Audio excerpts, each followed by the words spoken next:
ನಮ್ಮ police station police ಇಲ್ಲ, ಗೊತ್ತಾಗ್ತದೆ ನಾವು ನೇಮಕಾತಿ ಮಾಡ್ತಾ ಇಲ್ಲ. ಅವರಿಗೂ ಹೊಟ್ಟೆ ಇರುವುದನ್ನು ಗೊತ್ತಿರೋದು ನಮಗೆ ಮಾತ್ರ, ಅದು ಅವರನ್ನೇ ನಮ್ಮ ಹತ್ರ ಕಳಿಸ್ತೀವಿ. ಇಲ್ಲಿ ಸುತ್ತಮುತ್ತಲು ಇರ್ತಕ್ಕಂಥ ನಾಗುರಿ ಪ್ರದೇಶದ ಮಹಾಜನ ಬಂಧುಗಳನ್ನು ಕೂಡ ಪ್ರೀತಿಯಿಂದ ಸ್ವಾಗತಿಸಿದ್ದೇನೆ. ಸ್ನೇಹಿತರೆ, ಒಂದು ಈ ಕನಿಷ್ಠ ಕೂಲಿಯ ಪ್ರಶ್ನೆ ಇದು ಏನು ಒಮ್ಮೆಲೆ ಈ ವಿಚಾರ ಬಂದಿರ್ತಕ್ಕಂಥಲ್ಲ.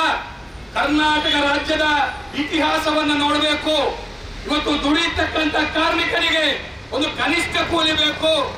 ಅವನೊಂದು ಬೆಳಿಗ್ಗೆಯಿಂದ ರಾತ್ರಿ ತನಕ ದುಡಿತಾನೆ, ಅವನ ಮೈಯಲ್ಲಿ ಹರಿತಕ್ಕಂಥ ರಕ್ತವನ್ನ ಬೆವರಾಗಿ ಸುರಿಸುತ್ತಾನೆ. ಅಂತ ಸಂದರ್ಭದಲ್ಲಿ ಕನಿಷ್ಠ ಕೂಲಿ ಅವನಿಗೆ ಬೇಕು ಅಂತ ಹೇಳಿ ಕರ್ನಾಟಕ ರಾಜ್ಯದಲ್ಲಿ ಹಲವಾರು ದಶಕಗಳ ಕಾಲ ಸಿಐಟಿಯು ನಿರಂತರವಾದಂತಹ ಹೋರಾಟವನ್ನು ನಡೆಸಿದೆ. ಭಾರಿ ಪೊಲೀಸರೊಂದಿಗೆ ಸಂಘರ್ಷವೂ ಕೂಡ ನಡೆದು ಸಮರಧೀರವಾದಂತಹ ಹೋರಾಟ ನಡೆದಿರ್ತಕ್ಕಂಥ ಇತಿಹಾಸ ಈ ರಾಜ್ಯದಲ್ಲಿದೆ. ಅದರ ಭಾಗವಾಗಿ ನೋಡಿ, ಇವತ್ತು ಸರ್ಕಾರ ಕನಿಷ್ಠ ಕೂಲಿಯನ್ನ ಪ್ರಕಟಣೆ ಮಾಡಬೇಕಂತ ಇದ್ದೆ. 2022 ಅಂತ ಹೇಳಿದ್ರೆ ಬಿಜೆಪಿ ಸರ್ಕಾರ ರಾಜ್ಯದಲ್ಲಿತ್ತು. ಅವರೊಂದು ಕನಿಷ್ಠ ಕೂಲಿಯ ಒಂದು ಅಧಿಸೂಚನೆಯನ್ನು ಹೊರಡಿಸಿದ್ರು. ಅದು ಎಷ್ಟೊಂದು ಕಾರ್ಮಿಕ ವಿರೋಧಿಯಾಗಿತ್ತಂದ್ರೆ, ಕಾರ್ಮಿಕರಿಗೆ ಆ ಕನಿಷ್ಠ ಕೂಲಿಯಿಂದ ಬದುಕಲಿಕ್ಕೆ ಆಗ್ತಾ ಇಲ್ಲ ಅನ್ನುವಂಥದ್ದು ನಾವು ಹೇಳೋದಲ್ಲ. ಈ ರಾಜ್ಯದ ಉಚ್ಚ ನ್ಯಾಯಾಲಯ, ಹೈಕೋರ್ಟ್ ಬಿಜೆಪಿ ಸರ್ಕಾರಕ್ಕೆ ಸೀಮಾರಿಯನ್ನ ಹಾಕಿತು. ಈ ಕಾರ್ಮಿಕ ವಿರೋಧಿಯಾಗಿರ್ತಕ್ಕಂಥ ಕನಿಷ್ಠ ಕೂಲಿಯನ್ನ ಅವ್ರು ರದ್ದುಗೊಳಿಸಿ ನೀವು ಹೊಸದಾಗಿ ಅದನ್ನ ಮಾಡಬೇಕಂತೇಳಿ ಸರ್ಕಾರಕ್ಕೆ ತಾಕೀತು ಮಾಡಿತು. ಆ ನಂತರ ಬಿಜೆಪಿ ಸರ್ಕಾರ ಈ ಕಾರ್ಮಿಕರ ಕನಿಷ್ಠ ಕೂಲಿಯ ಬಗ್ಗೆ ಮಾತೇ ಆಗಲಿಲ್ಲ. ಆ ನಂತರ ಕಾಂಗ್ರೆಸ್ ಸರ್ಕಾರ ಬಂತು, ಸಿದ್ದರಾಮಯ್ಯ ಸರ್ಕಾರ ಬಂತು. ಕಳೆದ ವರ್ಷ 2025ಕ್ಕೆ ಏಪ್ರಿಲ್ 11ನೇ ತಾರೀಕಿನಂದು ಅವರೊಂದು ಅಧಿಸೂಚನೆಯನ್ನು ಹೊರಡಿಸಿದ್ರು. ಅದು ಕೂಡ ಹೇಗಿತ್ತಂದ್ರೆ, ಅದು ಕೂಡ ಕಾರ್ಮಿಕ ವಿರೋಧಿಯಾಗಿತ್ತು. ಈ ದೇಶದ ಸುಪ್ರೀಂ ಕೋರ್ಟ್ ಇವತ್ತು ಕಾರ್ಮಿಕರ ಪರವಾಗಿ ಕನಿಷ್ಠ ಕೂಲಿಯನ್ನ ಜಾರಿಗೊಳಿಸಬೇಕಂತೇಳಿ ಈ ದೇಶದ ಸುಪ್ರೀಂ ಕೋರ್ಟ್ ಹೇಳುತ್ತೆ.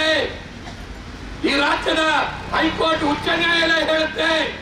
ನೋಡಿ, ಸುಪ್ರೀಂ ಕೋರ್ಟ್ ಕಾರ್ಮಿಕರ ಬಗ್ಗೆ ಇನ್ನೊಂದು ಮಹತ್ವದ ತೀರ್ಮಾನವನ್ನು ಮಾಡಿತು. ನೆನಪು ಮಾಡಿ, ಗುತ್ತಿಗೆ ಕಾರ್ಮಿಕರ ಬಗ್ಗೆ ಸಮಾನ ಕೆಲಸಕ್ಕೆ ಸಮಾನ ವೇತನ ಅಂತೇಳಿ ಸುಪ್ರೀಂ ಕೋರ್ಟ್ ಒಂದು ತೀರ್ಪನ್ನು ಕೊಟ್ಟಿದ್ದು. ಅದನ್ನ ಮೊದಲು ಯಾರು ಜಾರಿ ಮಾಡಬೇಕು? ಸರ್ಕಾರ ಜಾರಿ ಮಾಡಬೇಕು. ಸರ್ಕಾರಗಳನ್ನು ಜಾರಿ ಮಾಡಲಿಕ್ಕೆ ತಯಾರಿಲ್ಲ. ಅಂತ ಸಂದರ್ಭದಲ್ಲಿ ಸಿಐಟಿ ನೇತೃತ್ವದಲ್ಲಿ ದೇಶದಾದ್ಯಂತ ಹೋರಾಟವನ್ನ ಮಾಡಿತು. ಹೀಗೆ ಕೋರ್ಟ್ಗಳು ಕಾರ್ಮಿಕರ ಪರವಾಗಿದ್ರು ಕೂಡ ಸರ್ಕಾರಗಳು ಇವತ್ತು ಮಾಡ್ತಾ ಇಲ್ಲ. ಈ ಸರ್ಕಾರನು ಕೂಡ ಅಧಿಸೂಚನೆ ಹೊರಡಿಸಿದ ಕಳೆದ ವರ್ಷ, ಮತ್ತೆ ಮೊನ್ನೆ ಮೇ 22ಕ್ಕೆ ಏನು ಅಧಿಸೂಚನೆ ಪ್ರಕಟ ಮಾಡಿದ್ರು, ಕನಿಷ್ಠ ಕೂಲಿ ಅಂತ ಪ್ರಕಟ ಮಾಡಿದ್ರು. ನಾವು ಸಿಐಟಿಯು ಏನು ಪ್ರಕಟ ಮಾಡಿರ್ತಕ್ಕಂಥ ಅಧಿಸೂಚನೆ ಏನಿತ್ತು ನಾವು ಅದನ್ನು ಸ್ವಾಗತ ಮಾಡ್ತೀವಿ. ಆದ್ರೆ ಅದರ ಒಳಗಡೆ ಒಂದಷ್ಟು ಲೋಪದೋಷಗಳಿವೆ. ಇದನ್ನು ನೀವು ಅರ್ಥ ಮಾಡಬೇಕು.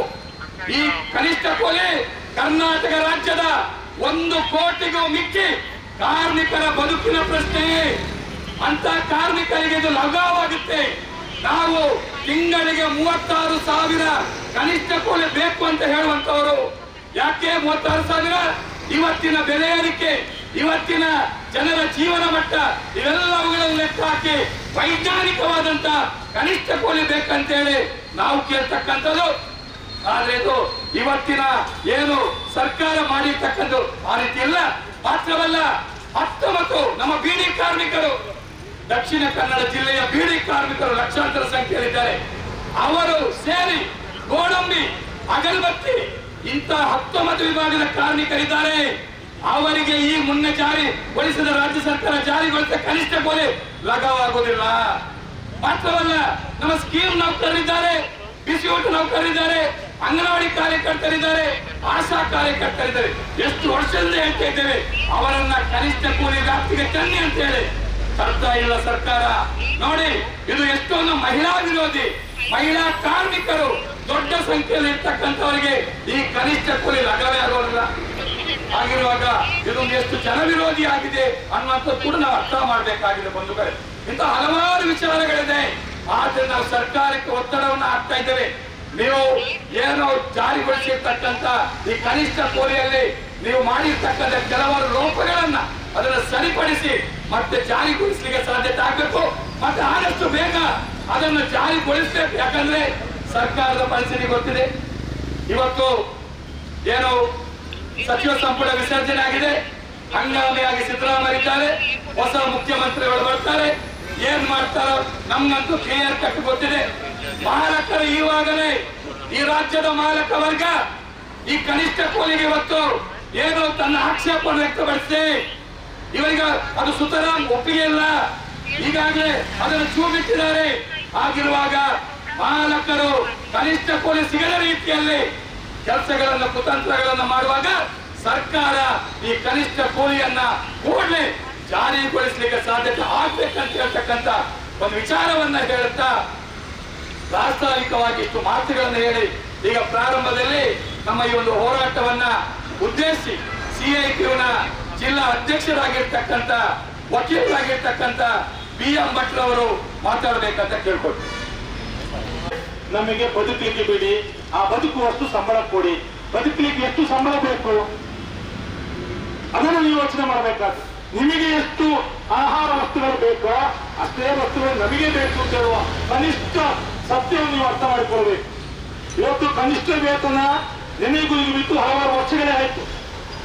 ಕಳೆದ ವರ್ಷ ಏಪ್ರಿಲ್ ತಿಂಗಳಲ್ಲಿ ಏನು ಪ್ರಕಟ ಆದ್ರೂ ಕೂಡ ಅದನ್ನು ಜಾರಿ ಮಾಡಲಿಕ್ಕೆ ಮಾಲಕ ವರ್ಗ ದೊಡ್ಡ ರೀತಿಯ ಆಕ್ಷೇಪವನ್ನು ವ್ಯಕ್ತಪಡಿಸಿದ್ದರಿಂದ ರಾಜ್ಯ ಸರ್ಕಾರ ಮಾಲಕರ ಪರವಾಗಿ ನಿಂತಿದ್ದು.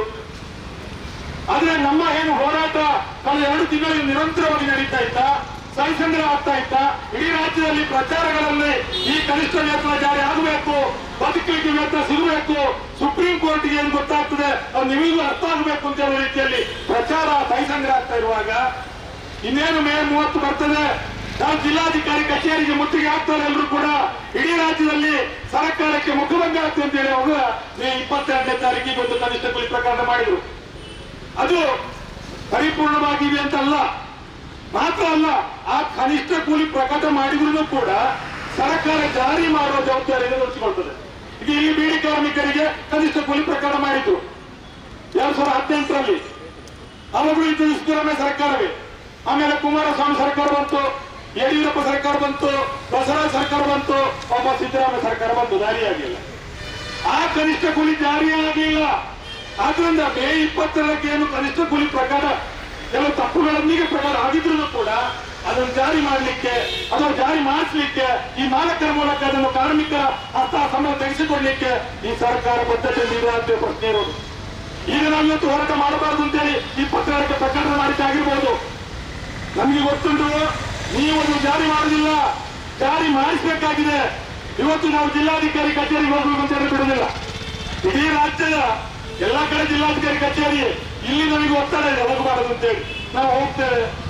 ಜಿಲ್ಲಾಧಿಕಾರಿಗಳ ಸಂಬಳ ಇರೋದ್ಯಾ ನನಗೆ ಗೊತ್ತಾಗ್ತಾ ಇಲ್ಲ. ಜಿಲ್ಲಾಧಿಕಾರಿಗಳಿಗೆ ನಮ್ಮ ಜಿಲ್ಲೆಯ ಕಾರ್ಮಿಕರಿಗೆ ಹೊಟ್ಟೆ ತುಂಬ ಊಟ ಮಾಡಬಾರದು ಅಂತ ಏನಾರು ಇದೆಯಾ? ಅವ್ರು ಹೇಳಿದಾರ ನಮ್ಗೆ ಗೊತ್ತಿಲ್ಲ, ಅದು ಪೊಲೀಸರು ಹೇಳ್ಬೇಕು. ಅಲ್ಲ, ಪೊಲೀಸರಿಗಿದೆಯಾ ಇವರಿಗೆ ಸಂಬಳ ಸಿಗುದು ಬೇಡಪ್ಪ, ನಮಗೆ ಮಾತ್ರ ಸಿಕ್ಕಿದ್ರೆ ಸಾಕು, ನಾವು ಹೊಟ್ಟೆ ತುಂಬ ತಿಂತಾ ಇದ್ದೇವೆ ಅಂತ ಏನಾದ್ರು ಪೊಲೀಸರಿಗಿದೆಯಾ? ನನಗೆ ಗೊತ್ತಿಲ್ಲ.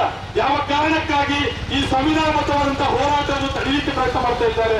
ನಮಗೂ ಸೇರಿದ ಜಿಲ್ಲಾಧಿಕಾರಿಯನ್ನು ದುಡಿಯುವ ಕಾರ್ಮಿಕ ವರ್ಗಕ್ಕೆ ಸೇರಿದ ಜಿಲ್ಲಾಧಿಕಾರಿ ಕಚೇರಿ ಅಲ್ಲ ಅಂತ ಯಾಕೆ ಮಾಡ್ತಾ ಇದ್ದೀರಿ? ನಮಗೂ ಸೇರಿದಂತ ಈ ರಕ್ಷಣೆ ಕೊಡುವಂತ ಪೊಲೀಸರು ನಮಗೆ ರಕ್ಷಣೆ ಕೊಡುವ ಬದಲಿಗೆ ಸಂಬಳ ಕೊಡದ ಮಾಲಕರ ರಕ್ಷಣೆಗೆ ಯಾಕೆ ಹೋಗ್ತಾ ಇದ್ದೀರಿ ನನಗೆ ಗೊತ್ತಾಗ್ತಾ ಇಲ್ಲ. ಯಾಕಂದ್ರೆ ಇದನ್ನು ಜಿಲ್ಲಾಧಿಕಾರಿಗಳ ಮೂಲಕ ಒಪ್ಪಿಸಿ, ಜಿಲ್ಲಾಧಿಕಾರಿಗೆ ಅಧಿಕಾರ ಇದೆ, ಕಾರ್ಮಿಕ ಇಲಾಖೆ ಮೂಲಕ ಜಾರಿಗೊಳಿಸುವಂತ ಅಧಿಕಾರ ಜಿಲ್ಲಾಧಿಕಾರಿಗಳಿಗೆ ಕೂಡ ಇದೆ. ಆ ಜಿಲ್ಲಾಧಿಕಾರಿಯಲ್ಲಿ ನಮ್ಮ ಸಂಕಷ್ಟವನ್ನು ಹೇಳಿಕೊಳ್ಳಿಕ್ಕೆ ಸಾಧ್ಯ ಆಗ್ತಾ ಇಲ್ಲ ಅಂತಂದ್ರೆ ನಮ್ಮ ಜಿಲ್ಲೆಯ ಜಿಲ್ಲಾಧಿಕಾರಿ ಇದ್ದು ವ್ಯರ್ಥ ಅಂತೇಳಿ.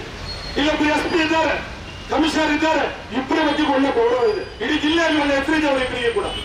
SP ಕೂಡ ಒಳ್ಳೆ ಗೌರವ ಇದೆ. ನಮ್ಮನ್ನೇ ಹೇಳಿದೆ ಬೆಳ್ತಂಗಡಿಗೆ SP ಆಗುದಿಲ್ಲ ಅಂತೇಳಿ.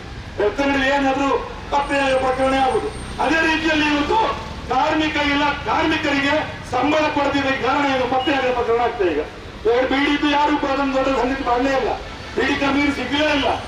ಅದೇ ರೀತಿಯಲ್ಲಿ ಇವತ್ತು ಹೊಸ ಕಾನೂನು ಮಜೂರಿ ಕಾರ್ಮಿಕರಿಗೆ ಪ್ರಕರಣ ಮಾಡಿದ್ದಾರೆ ಕಳೆದ 2 ವರ್ಷ ಮೊದಲು, ಅದು ಕೂಡ ಜಾರಿ ಆಗಿಲ್ಲ. ಆದ್ರೆ ಈ ಎಲ್ಲ ಕಾರಣಗಳ ನಡುವೆ ಸುಪ್ರೀಂ ಕೋರ್ಟ್ ನಿರ್ದೇಶ ಕೂಡ ಇದ್ದಂತೆ ಒಂದು ಹೊಸ ಕನಿಷ್ಠ ಕೂಲಿ ಪ್ರಕರಣ ಆಗಬೇಕು, ಕನಿಷ್ಠ ವೇತನ ಜಾರಿ ಆಗಬೇಕು ಅಂತ ಹೇಳಿ ಇಡೀ ರಾಜ್ಯದ ಜನರ ಕಾರ್ಮಿಕ ವರ್ಗದ ಒತ್ತಡಕ್ಕೆ ಒಂದು ಮಾಡಿದ್ದಾರೆ. ಆದ್ರೆ ಸ್ವಾಮಿ, ಮಹಿಳೆಯರಿಗೆ ಹೊಟ್ಟೆ ಇಲ್ಲ, ಅವರು ಊಟ ಮಾಡಬಾರ್ದು. ಪೀಡೆ ಕಾರ್ಮಿಕರ ಕನಿಷ್ಠ ಕೂಲಿ ಅದರಲಿಲ್ಲ, ಅಂಗನವಾಡಿ ನೌಕರರ ಕನಿಷ್ಠ ಕೂಲಿ ಅದರಲಿಲ್ಲ, ಅಥವಾ ನಮ್ಮ ಆಶಾ ಕಾರ್ಯಕರ್ತರ ಕನಿಷ್ಠ ಕೂಲಿ ಅದರಲಿಲ್ಲ, ಬಿಸಿಯೂಟ ಕಾರ್ಮಿಕರ ಕನಿಷ್ಠ ಕೂಲಿ ಅದರಲಿಲ್ಲ. ಬಿಸಿಯೂಟ ನೌಕರರು ನಮ್ಮ ಮಕ್ಕಳಿಗೆ ಊಟ ಮಾಡಿ ಬಡಿಸ್ಬೇಕು, ಅವರ ಹೊಟ್ಟೆಗೆ ಊಟ ಬೇಡ, ಅವರ ಮಕ್ಕಳಿಗೆ ಊಟ ಬೇಡ ಅಂತ ಸರ್ಕಾರ ಹೇಳ್ತಾ ಇದೆ. 6,000 ರೂಪಾಯಲ್ಲಿ 4,000 ರೂಪಾಯಲ್ಲಿ ಬದುಕಲಿಕ್ಕೆ ಆಗ್ತದ? ಬದುಕಿ ತೋರಿಸ್ಬೇಕು ನೀವು. ಅಲ್ಲ, ನರೇಂದ್ರ ಮೋದಿ ಅವರು ಹೇಳ್ತಾರೆ ದಿವಸಕ್ಕೆ 178 ರೂಪಾಯಿ ಸಂಬಳ ಇದ್ರೆ ಅದಕ್ಕೆ ನೀವು ಕಡಿಮೆ ಕೊಡಬಾರ್ದು ಅಂತೇಳಿ. ನಾಚಿಕಾಗೂ ನರೇಂದ್ರ ಮೋದಿ ಅವರು ನೀವು ಕೂಡ 178 ರೂಪಾಯಿ ನೀವು ಬದುಕಿ ತೋರಿಸ್ಬೇಕು. ನಿಮಗೆ ಒಂದು ಹೊತ್ತಿನ ಬಿಡಿ, ಒಂದು ಗ್ಲಾಸ್ ಚಹಾ ಕುಡಿಬೇಕಾದ್ರೆ 178 ರೂಪಾಯಿ ಸಾಕಾಗುದಿಲ್ಲ. ನೀವು ಇಡೀ ದಿವಸಕ್ಕೆ 178 ರೂಪಾಯಿ ಕಡಿಮೆ ಕೊಡಬಾರ್ದು ಅಂತ ಹೇಳ್ತೀರಿ. ನಮ್ಗೆ ಜಾಸ್ತಿ ಕೊಡ್ತಾರ? ಜಾಸ್ತಿ ಕೊಡಬಾರ್ದು, ಆಕ್ಷೇಪ ಇಲ್ಲ. ಅರೆ 178 ಮೇಲೆ ಕೊಡಬೇಕು ಅಂತಿಲ್ಲ, ಕೊಟ್ರೆ ಸಾಕು. ಅಂದ್ರೆ ಈಗ ಬೇಡಿ ಅಕ್ಷರದಾಸ ನೌಕರಿಗೆ ಅಷ್ಟೇ ನೀವು 4,500 ರೂಪಾಯಿ ಕೊಡುವಂತದ್ದು, ಅದ್ರ ಬದುಕಲಿಕ್ಕೆ ಆಗುದಿಲ್ಲ. ಅವರಿಗೆ ಹೊಟ್ಟೆ ಇದೆ, ಅವರಿಗೆ ಹಸಿವು ಆಗ್ತಾ ಇದೆ, ಅವರ ಮಕ್ಕಳಿಗೆ ಊಟ ಕೊಡಬೇಕು, ಸಂಬಳ ಹೇಗೆ ಯೂನಿಟ್ ಮಾಡಬೇಕು. ಗಂಡ ಹೆಂಡತಿ 2 ಜನ 2 ಮಕ್ಕಳು, ಈ 3 ಯೂನಿಟ್ಗೆ ಬೇಕಾದಷ್ಟು ಸಂಬಳ ಕೊಡಬೇಕು. ಒಬ್ಬರು ದುಡಿದ್ರೆ ಅವರ 3 ಜನರಿಗೆ ಗಂಡ ಹೆಂಡತಿ ಮಕ್ಕಳಿಗೆ ಜೀವನ ಸಾಗಬೇಕು. ಅದಕ್ಕೆ ವ್ಯವಧಾನ ಇಲ್ಲ. ಇವತ್ತು MLA ಒಂದು ಊಟ ಮಾಡಬೇಕಾದ್ರೆ ಒಂದು ತಿಂಗಳಲ್ಲಿ 2 ಲಕ್ಷ ರೂಪಾಯಿ ಬೇಕಂತೆ ಎಲ್ಲ ಖರ್ಚುಗಳು. ನಮಗೆ ಖರ್ಚೇ ಇಲ್ಲ. ನಮಗೆ 4,000 ರೂಪಾಯಿ ಮಾಡಬೇಕು. ಪೀಡಿ ಕಾರ್ಮಿಕರಿಗೆ 200 ರೂಪಾಯಿ 210 ರೂಪಾಯಿಗೆ ದುಡಿಬೇಕು. ಇದು ನಮ್ಮ ಪರಿಸ್ಥಿತಿ. 312 ರೂಪಾಯಿ ಕನಿಷ್ಠ ಕೂಲಿ ಇದೆ, ಸಿಗ್ತಾ ಇಲ್ಲ. ಆದ್ರೆ ಹೊಸ ಪ್ರಕಟಣೆ ಮಾಡಲೇ ಇಲ್ಲ, ಅಂಗನವಾಡಿ ಇಲ್ಲ, ಆಶಾ ಕಾರ್ಯಕರ್ತರಿಗೂ 2 ತಿಂಗಳ ಸಂಬಳ ಬರುವುದಿಲ್ಲ. ಕೇಂದ್ರ ಸರ್ಕಾರ ಬಗ್ಗೆ ಗಮನ ಹೋಗಿಲ್ಲ. ಕೇರಳದಲ್ಲಿ ನಿರಂತರ ಹೋರಾಟ ಆಗ್ತಾ ಇತ್ತು ಕಾಂಗ್ರೆಸ್ನ ಬೆಂಬಲದೊಂದಿಗೆ. ಆಶಾ ಕಾರ್ಯಕರ್ತರಿಗೆ 21,000 ರೂಪಾಯಿ ಸಂಬಳ ಮಾಡಬೇಕು ಅಂತೇಳಿ ಸಿದ್ದರಾಮಯ್ಯರು ಡಿಕೆ ಶಿವಕುಮಾರ್ ನಿಮಗೆ ಸರ್ಕಾರ ಸ್ವಾಮಿಯಲ್ಲಿ ಈಗ ಇರುವುದು. ಅವರು ಅವತ್ತು ಹೇಳಿದ್ದಾರೆ, ಕಾಂಗ್ರೆಸ್ನವರು 21,000 ರೂಪಾಯಿ ಸಂಬಳ ಬೇಕು ಆಶದವರಿಗೆ ಅಂತೇಳಿ. ಒಂದು ವೇಳೆ ಗೆದ್ದು ಬಂದದ್ದೇ ಆದ್ರೆ ಕಾಂಗ್ರೆಸ್ UDF ನಾವು 21,000 ಮಾಡ್ತೇವೆ ಅಂತೇಳಿ ಹೋರಾಟದಲ್ಲಿ ಭರವಸೆ ಕೊಟ್ಟು, ಚುನಾವಣಾ ಭರವಸೆ ಕೊಟ್ಟು ಸಿದ್ದರಾಮಯ್ಯ ಹೋಗಿದ್ದಾರೆ, DK ಹೋಗಿದ್ದಾರೆ ಅಲ್ಲಿಗೆ ಪ್ರಚಾರಕ್ಕೆ. ಈಗ ಗೆದ್ದು ಸತೀಶನ್ ಮುಖ್ಯಮಂತ್ರಿ ಆಗಿದ್ದಾರೆ. ಎಷ್ಟು ಸಾವಿರ ಸಂಬಳ ಮಾಡಿದ್ರು? 3,000 ರೂಪಾಯಿ. 12,000 ರೂಪಾಯಿ ಇತ್ತು, ಇಲ್ಲಿ 5,000 ರೂಪಾಯಿ ಇರುವುದು ಸಿದ್ದರಾಮಯ್ಯ ನೀವು ಕೊಟ್ಟದ್ದು. ಇಲ್ಲಿ 5,000 ರೂಪಾಯಿ, ಅಲ್ಲಿ 12,000 ಇತ್ತು ಪಿನರಂಜು ಕೊಡುವಂತ ಸಂಬಳ. ಈಗ 3,000 ಕೊಟ್ಟು 15,000 ಮಾಡಿದ್ದಾರೆ. ಎಲ್ಲಿದೆ ನಿಮ್ಮ 21,000 ರೂಪಾಯಿ? ನಿಮಗೆ ನಿಜವಾಗಿ ನಾಚಿಕೆ ಮಾನ ಮಾಡಿದೆ ಇಲ್ವಾ? ಸ್ವಲ್ಪ ಕೂಡ ಸ್ವಲ್ಪ ನಿಮಗೆ ವಿಚಾರ ಇದ್ರೆ ನೀವು ಅಲ್ಲಿ 21,000 ಮಾಡಬೇಕಿತ್ತು. ಮಾತ್ರ ಅಲ್ಲ, ರಾಜ್ಯ ಸರ್ಕಾರ ಇಲ್ಲಿ ಕೂಡ 21,000 ಮಾಡಬೇಕಿತ್ತು ಆಶಾ ಕಾರ್ಯಕರ್ತರಿಗೆ. ನೀವು ಅಲ್ಲಿ ಕೇಳಿದ ಹಾಗೆ ಇಲ್ಲ, ಅಲ್ಲಿ 18,000 ರೂಪಾಯಿ ಅಂಗನವಾಡಿಗೆ, ಇಲ್ಲಿ 13,000 ರೂಪಾಯಿ. ಅಲ್ಲಿ ಬಿಸಿಯೂಟದಲ್ಲಿ ದಿವಸಕ್ಕೆ 650 ರೂಪಾಯಿ ಉಂಟು, ಇಲ್ಲಿ 150 ಇಲ್ಲ.